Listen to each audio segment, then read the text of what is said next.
Oral जवाब देने से कुछ नहीं होगा।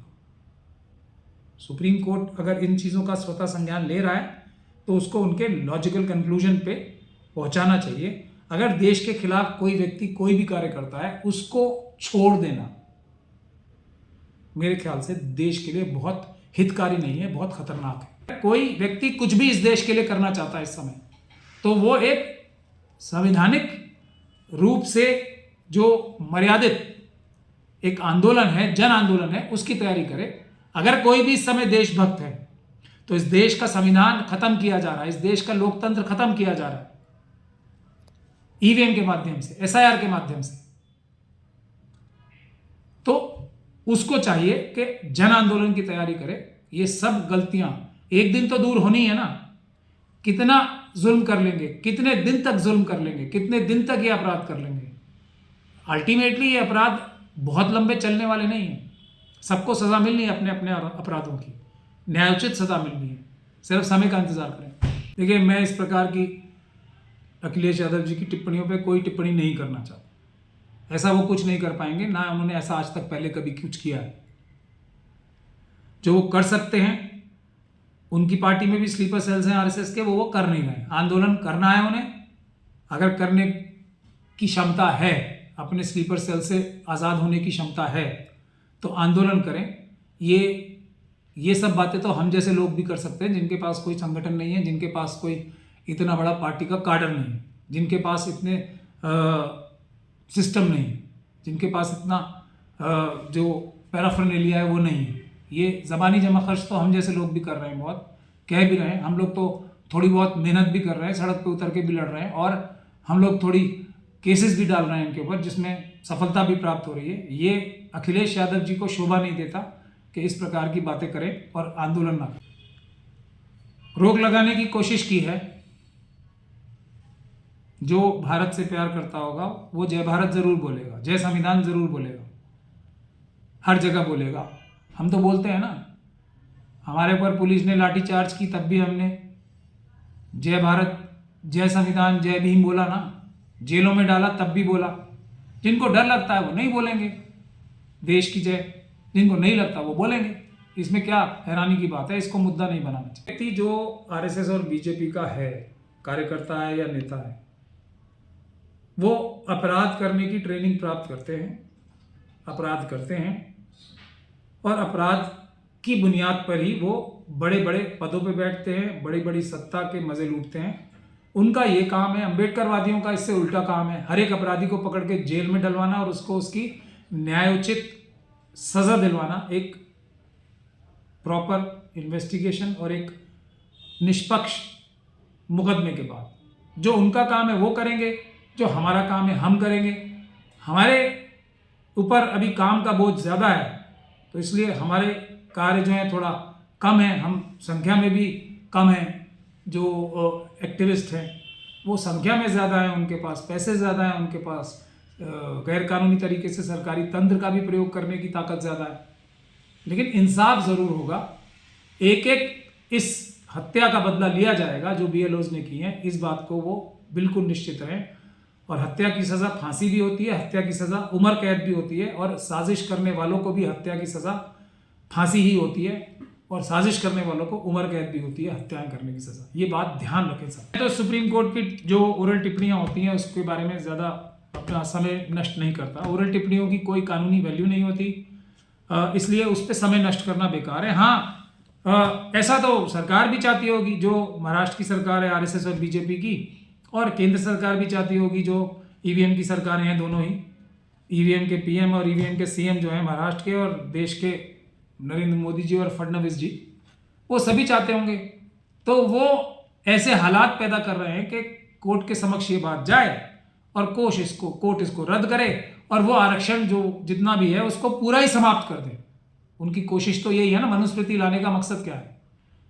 बाबा साहब का संविधान खत्म करके मनुस्मृति लाना जो चाहते हैं, वो आज सबसे पहला काम तो आरक्षण खत्म करने का ही होगा ना। 50% से ऊपर होने का तो बहाना है। पूरे देश में जब जो ये जो वीकर, जो फाइनेंशियली वीकर सेक्शन है, जो जनरल कैटेगरी के लिए ईडब्ल्यूएस वाला जो रिजर्वेशन मिला है, वो तो 50% से ज़्यादा ही मिला है ना। और इसी सुप्रीम कोर्ट ने दिया है, हमारी उच्चतम न्यायालय ने दिया है ना, वो उसको न्यायोचित घोषित किया है, संविधान के अनुरूप घोषित किया है, इंदिरा साहनी की जजमेंट को ख़त्म करके घोषित किया है कि 50% से ज़्यादा भी आरक्षण हो सकता है। तो वो तो हमारी सुप्रीम कोर्ट ने किया है। लेकिन यहाँ महाराष्ट्र की सरकार, आरएसएस और बीजेपी और केंद्र सरकार ये चाहती है कि 50% से ज़्यादा आरक्षण ना हो, बल्कि वो तो यही चाह रहे हैं ना, इस बहाने वो पूरा आरक्षण महाराष्ट्र में ख़त्म कर दें तो मुझे कोई हैरानी नहीं होगी। एक भी सीट आरक्षित ना रहे, ये भी वो कर सकते हैं, मुझे कोई हैरानी नहीं होगी।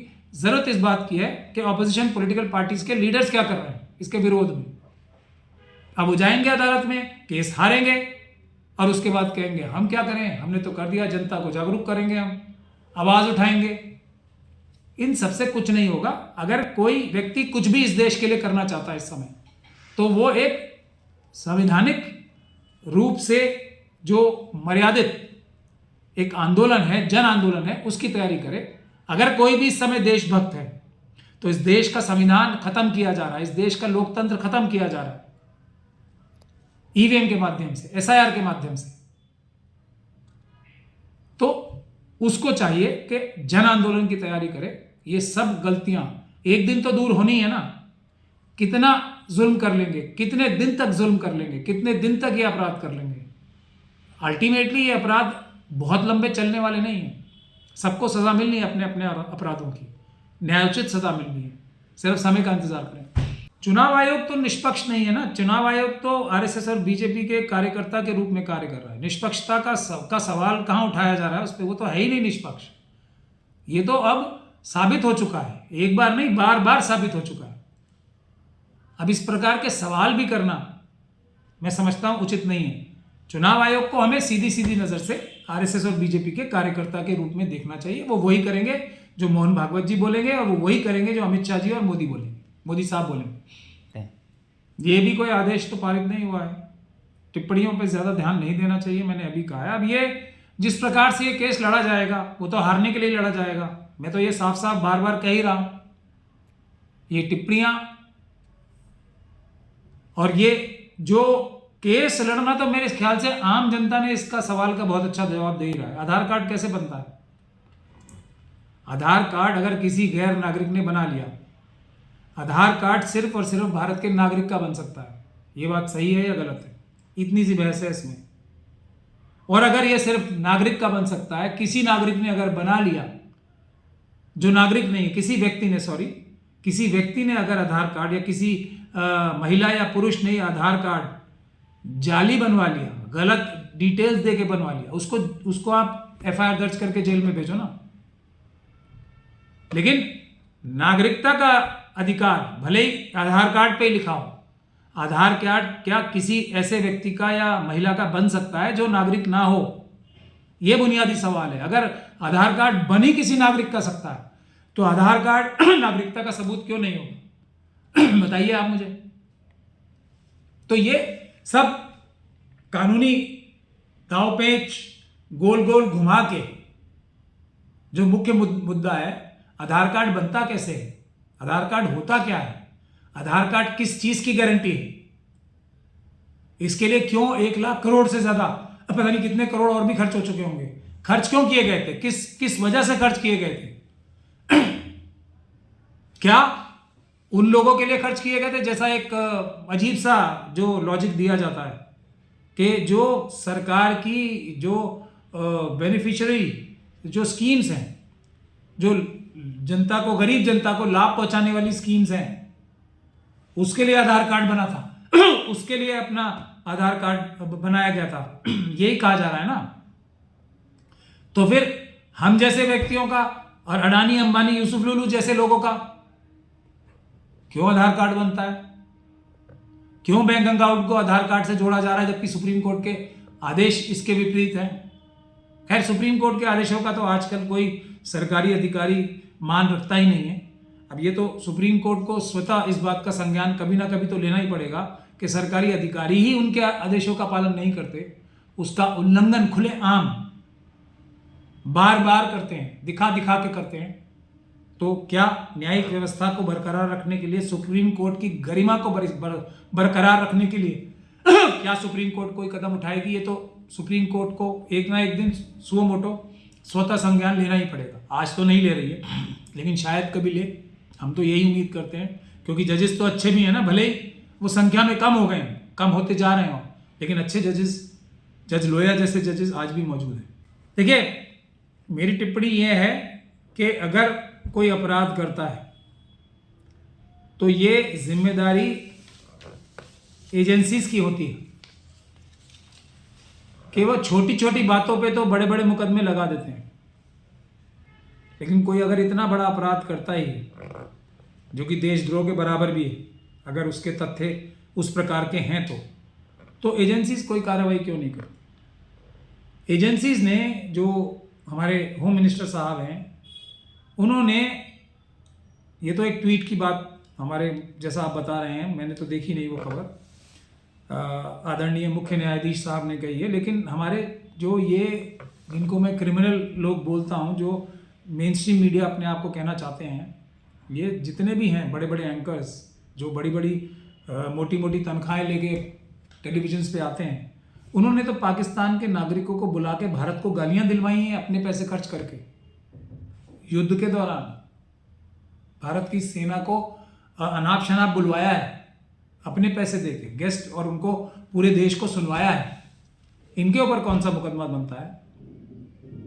ये भी, इस बारे में भी अगर कोई अच्छा सवाल हमारे मुख्य न्यायाधीश साहब से पूछेगा तो शायद इसका भी कोई अच्छा सा जवाब हमें मिल जाएगा, लेकिन ओरल जवाब देने से कुछ नहीं होगा। सुप्रीम कोर्ट अगर इन चीज़ों का स्वतः संज्ञान ले रहा है तो उसको उनके लॉजिकल कंक्लूजन पे पहुंचाना चाहिए। अगर देश के खिलाफ कोई व्यक्ति कोई भी कार्य करता है, उसको छोड़ देना मेरे ख्याल से देश के लिए बहुत हितकारी नहीं है, बहुत खतरनाक है।